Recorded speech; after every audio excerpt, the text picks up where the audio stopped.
Fine শাকারতুম লাযীদান্নাকুম ওয়া line কাফারতুম ইন্না আযাবি লাশাদীদ। শুকর করতে হবে জীবনের, শুকর করতে হবে বরাদ্দের, শুকর করতে হবে মাননীয় প্রধানমন্ত্রী তারেক রহমানের, শুকর করতে হবে আমাদের মাননীয় মন্ত্রীদের। তারা শুকর করে না কিন্তু অস্বীকার করে, সেই জন্য তাদের উপর লাশাদীদুল আযাব, আযাবের কঠিন আযাব তাদের সম্মুখীন করতে হবে মাননীয় স্পিকার। আল কোরআনে আরেকটা আয়াত আছে মাননীয় স্পিকার, ওয়া মাকারু ওয়া মাকারাল্লাহ ওয়াল্লাহু খায়রুল মাকিরিন। তোমরা বলেছ, তোমরা বুঝেছ, তোমরাই কৌশলী, আপনারাই কৌশলী, কিন্তু আল্লাহ বলছেন আমি শ্রেষ্ঠ কৌশলী। আর যারা আমার সাথে কৌশল খাটায় তাদের অবস্থা খুবই শোচনীয়। মাননীয় স্পিকার, মাননীয় স্পিকার, আপনাকে অশেষ ধন্যবাদ। আজ এই মহান জাতীয় সংসদে আমাদের নেতা মাননীয় প্রধানমন্ত্রী জনাব তারেক রহমান এবং সকল সংসদ সদস্যদের উপস্থিতিতে 2026-2027 অর্থ বছরের প্রস্তাবিত বাজেটের উপর বক্তব্য রাখার সুযোগ পেয়ে আমি মহান আল্লাহর দরবারে শুকরিয়া জ্ঞাপন করছি। মাননীয় স্পিকার, 2026 সালের অবাধ সুষ্ঠু অংশগ্রহণমূলক নির্বাচনের মাধ্যমে গঠিত বর্তমান সরকারের এটি প্রথম পূর্ণাঙ্গ বাজেট। এই বাজেট কেবল আয় ব্যয়ের একটি হিসাব নয়, এটি একটি গণতান্ত্রিক, মানবিক ও অন্তর্বর্তীমূলক অর্থনীতির বিনির্মাণের রূপরেখা। 9,38,000 কোটি টাকার প্রস্তাবিত বাজেট দেশের অর্থনৈতিক পুনরুদ্ধার, স্থিতিশীলতা এবং দীর্ঘমেয়াদী উন্নয়নের একটি সাহসী ও বাস্তব ভিত্তিক পরিকল্পনা। সামষ্টিক অর্থনীতির ভারসাম্য ফিরিয়ে আনতে বাজেটে রিকভারি, রেস্টোরেশন এবং রিকনস্ট্রাকশন, এই 3R এর কৌশলকে কেন্দ্রবিন্দুতে রাখা হয়েছে। মূল্যস্ফীতি মাননীয় স্পিকার 7.5% নামিয়ে আনা এবং প্রবৃদ্ধি 6.5% উন্নীত করার লক্ষ্যমাত্রা নিঃসন্দেহে প্রশংসনীয়। মাননীয় স্পিকার, এই বাজেটের সবচেয়ে মানবিক ও জনমুখী উদ্যোগ হলো ফ্যামিলি কার্ড। এর মাধ্যমে 41 লক্ষ পরিবারের নারী প্রধানের হাতে সরাসরি রাষ্ট্রীয় সহায়তা পৌঁছে দেওয়া হবে। পাশাপাশি বয়স্ক বিধবা ও প্রতিবন্ধী ভাতার পরিমাণ ও আওতা বৃদ্ধি সামাজিক নিরাপত্তা ব্যবস্থাকে আরও শক্তিশালী করবে। শিক্ষা ও স্বাস্থ্য খাতে বাজেট যুগান্তকারী দৃষ্টিভঙ্গির পরিচয় বহন করে। শিক্ষায় জিডিপির 5% বরাদ্দের অঙ্গীকার বাস্তবায়নের পথে গুরুত্বপূর্ণ অগ্রগতি হয়েছে। স্বাস্থ্যসেবাকে চিকিৎসা নির্ভর ব্যবস্থা থেকে রোগ প্রতিরোধ নির্ভর করার উদ্যোগ নেওয়া হয়েছে। প্রতিটি ইউনিয়নে আধুনিক প্রাথমিক স্বাস্থ্যসেবা ইউনিট প্রতিষ্ঠার পরিকল্পনা জনগণের জীবনমান উন্নয়নে গুরুত্বপূর্ণ ভূমিকা রাখবে বলে আমি আশা করি। মাননীয় স্পিকার, কৃষি আমাদের অর্থনীতির ভিত্তি। কৃষক কার্ডের মাধ্যমে প্রান্তিক কৃষকদের সরাসরি সহায়তা, সারের ভর্তুকি অব্যাহত রাখা এবং কৃষি ঋণ পুনর্গঠনের উদ্যোগ গ্রামীণ অর্থনীতিকে আরও গতিশীল করবে। একই সঙ্গে ব্যবসা ও বিনিয়োগ পরিবেশ উন্নয়নের সিঙ্গেল উইন্ডো ডিজিটাল সেবা চালুর প্রস্তাব করা হয়েছে।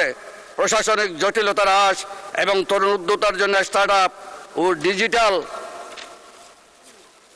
অর্থনীতির বিশেষ সুবিধা প্রদানের উদ্যোগ সময় উপযোগী পদক্ষেপ নেওয়া হয়েছে। ফ্রিল্যান্সারদের বৈদেশিক আয় করমুক্ত রাখার প্রস্তাব নিঃসন্দেহে দেশের মেধা ও বৈদেশিক মুদ্রা অর্জনে ইতিবাচক ভূমিকা রাখবে। মাননীয় স্পিকার, এটি জনস্বস্তির বাজেট। জনস্বস্তির দিক বিবেচনায় এই বাজেট একটি ঐতিহাসিক বাজেট। এবারের বাজেট ঘোষণার পর নিত্য পণ্য দ্রব্যের মূল্য বাড়েনি, সাধারণ লোকজন রাস্তায় মিছিল মিটিং করেনি, যেটা দেশ স্বাধীনের পর একটি বিরল ঘটনা। চাল, ডাল, তেল, নুন, পেঁয়াজ, রসুন, চিনি সহ 60টি নিত্যপণ্য মৌলিক কৃষি পণ্য আমদানি ও সাপ্লাই চেনের বিভিন্ন স্তরে উৎসকর যথাক্রমে 5%, 2% ও 1% থেকে কমিয়ে 0.5% আনা হয়েছে, যার ফলে বাজেট ঘোষণার পর দ্রব্যমূল্য বৃদ্ধি পায়নি, জনগণ হতাশ হয়নি, বরং স্বস্তিবোধ করেছে। মাননীয় স্পিকার, খালি আমাদের ডান পাশের বন্ধুরা কেন সেদিন মিছিল করেছিল জানতে পারি নাই। মাননীয় স্পিকার, আমাদের কাছে এসে আমাদের প্রধানমন্ত্রীর কাছে, আমাদের মাননীয় মন্ত্রীদের কাছে বাজেট চাইবে, বরাদ্দ চাইবে, কিন্তু রাস্তায় যে মিছিল করবে। সেই কারণে আমি একটি আল কোরআনের আয়াত বলতে চাই, ফাইন শাকারতুম লাযীদান্নাকুম ওয়া লাইন কাফারতুম ইন্না আযাবি লাশাদীদ। শুকর করতে হবে জীবনের, শুকর করতে হবে বরাদ্দের, শুকর করতে হবে মাননীয় প্রধানমন্ত্রী তারেক রহমানের, শুকর করতে হবে আমাদের মাননীয় মন্ত্রীদের। তারা শুকর করে না কিন্তু অস্বীকার করে, সেই জন্য তাদের উপর লাশাদীদুল আযাব, আযাবের কঠিন আযাব তাদের সম্মুখীন করতে হবে মাননীয় স্পিকার। আল কোরআনে আরেকটা আয়াত আছে মাননীয় স্পিকার, ওয়া মাকারু ওয়া মাকারাল্লাহ ওয়াল্লাহু খায়রুল মাকিরিন। তোমরা বলেছ, তোমরা বুঝেছ, তোমরাই কৌশলী, আপনারাই কৌশলী, কিন্তু আল্লাহ বলছেন আমি শ্রেষ্ঠ কৌশলী। আর যারা আমার সাথে কৌশল খাটায় তাদের অবস্থা খুবই শোচনীয় মাননীয় স্পিকার। আমি সেদিকে আর যাচ্ছি না মাননীয়, অনেক কথা ছিল। আমার মশকারি কুতুবদিয়া সম্পর্কে বলতে চাই মাননীয় স্পিকার। আমার মশকারি কুতুবদিয়া দুটি দ্বীপ উপজেলা মাননীয় স্পিকার। আমাদের কুতুবদিয়া 100 বর্গ কিলোমিটার ছিল, ভাঙতে ভাঙতে ভাঙতে নদী ভাঙনে কর্ণফুলীর সেই করাল স্রোত ভাঙতে ভাঙতে আমাদের কুতুবদিয়ায় 30 বর্গ কিলোমিটার নেমে এসেছে। তাই কুতুবদিয়াকে রক্ষার জন্য মাননীয় আমার অর্থমন্ত্রী আছে, আমাদের চট্টলার কৃতি সন্তান, আমার কক্সবাজারের সন্তান আমাদের সালাউদ্দিন ভাই, সমগ্র বাংলাদেশের নাম্বার 1 পিস আমাদের সালাউদ্দিন ভাই এখানে আছেন। জেলামন্ত্রী ছিলেন, তিনি জেলামন্ত্রী ছিলেন আগে 2001 সালে বেগম খালেদা জিয়ার আমলে, এখনো তিনি স্বরাষ্ট্রমন্ত্রী। তাকে বলবো কুতুবদিয়ায় প্রোটেক্টিভ ওয়ার্কের মাধ্যমে বেড়িবাঁধ করতে হবে মাননীয় মন্ত্রী, মাননীয় প্রধানমন্ত্রীকে এটি দাবি জানাচ্ছি। কুতুবদিয়া চতুর্দিকে টেকসই বেড়িবাঁধ নির্মাণ জোর দাবি জানাচ্ছি। নাম্বার 1 আমার আধুনিক ফেরি সার্ভিস চালু করতে হবে কুতুবদিয়ায়, মূল ভূখণ্ডের সাথে একটা সংযোগ সেতু চাচ্ছি।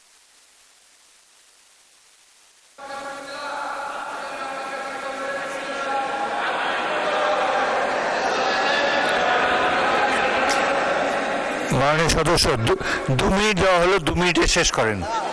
আমার এখানে মহেশখালীতে কোল পাওয়ার প্ল্যান্ট, গভীর সমুদ্র বন্দর, এলএনজি, এলপিজি, এসপিএম, বেজা, মিডা, এসপিএল সব আমাদের এখানে হচ্ছে মাননীয় স্পিকার। আজকে আপনার এখানে যে বিদ্যুৎ জ্বলছে, আমার কোল পাওয়ার প্ল্যান্ট থেকে 1200 মেগাওয়াট বিদ্যুৎ আমরা উৎপাদন করি, আমার লাগে মাত্র 25 মেগাওয়াট, আর আপনার সমগ্র ন্যাশনাল গ্রিডে আমার বিদ্যুৎ যাচ্ছে, অথচ আমাদের কক্সবাজার সহ আমাদের মহেশখালীতে অন্ধকারে থাকতে হয়। এটা কেমন নীতি? এটা পরিবর্তন করতে হবে মাননীয় স্পিকার। 5 লক্ষ মহেশখালীবাসীর আরেকটি দাবি, আমি আমাদের নেতারা এখানে আছেন, আমাদের মন্ত্রী, মাননীয় মন্ত্রীবর্গরা, আমাদের মহেশখালী কক্সবাজার সেতু দিতে হবে, একটা সেতু দরকার মাননীয় স্পিকার। আমরা আর কত মরবো সমুদ্রের স্পিড বোটে আর ডেনিশ বোটে, আমরা আর মরতে চাই না। আমাদের মহেশখালী কক্সবাজার সেতু দরকার মাননীয় স্পিকার। লবণের দাম বাড়াতে হবে, এখানে বাণিজ্য মন্ত্রী নাই, আবার লবণ আমদানির পায়তারা শুরু হয়েছে। আমরা যেখানে লবণ বিক্রি করি আমরা পার মন 600 টাকা আমরা দাবি করেছি, মাননীয় প্রধানমন্ত্রী সেদিন বলেছেন, আমাদের মন্ত্রী ছিলেন, 600 টাকা আমরা পার মন, আর আমরা খাচ্ছি 1600 টাকা পার মন, 40 টাকা করে কেজি খাচ্ছি। সেজন্য লবণের দাম দিতে আমাদের নিম্ন পর্যায়ে 600 টাকা করা হয়। মহেশখালীর মিষ্টি পানকে জিআই পণ্য উন্নীত করতে হবে মাননীয় স্পিকার। আমাদের মেইন লাইন ছিল 96,000, মহেশখালীতে 42,000 একর অধিগ্রহণ করা হয়েছে। আমরা যাব কোথায়? আমরা উদ্বাস্ত হতে চাই না মাননীয় স্পিকার।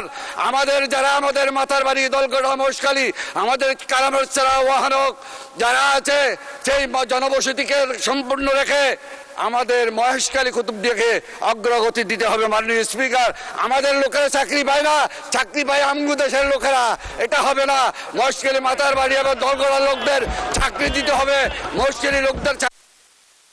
ধন্যবাদ, ধন্যবাদ মাননীয় সদস্য।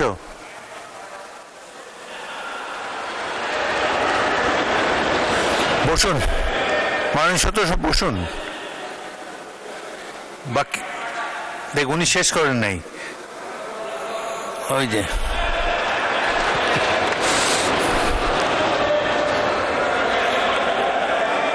মাননীয় সদস্য, আপনি অন্যদেরকে বসতে বলবেন না, ওটার তো আমার কাজ। 1 মিনিটে বলেন, টেক 1 মিনিট প্লিজ। রেজিস্ট্রি যুক্ত কবলা বলে আমরা দখলদারি মালিক, বন বিভাগ ওখানে বেশি ডিস্টার্ব করে, তারা যাতে ডিস্টার্ব না করে। মহেশখালী কলেজকে সরকারিকরণ করতে হবে। কুতুবদিয়াকে একটিমাত্র কলেজ, সেই কলেজের ডিগ্রি এবং অনার্স লেভেল চালু করতে হবে।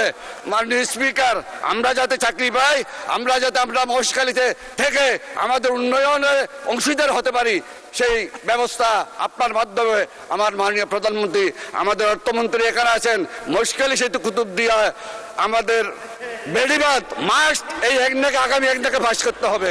ধন্যবাদ মাননীয় স্পিকার, আপনাকে ধন্যবাদ। ধন্যবাদ।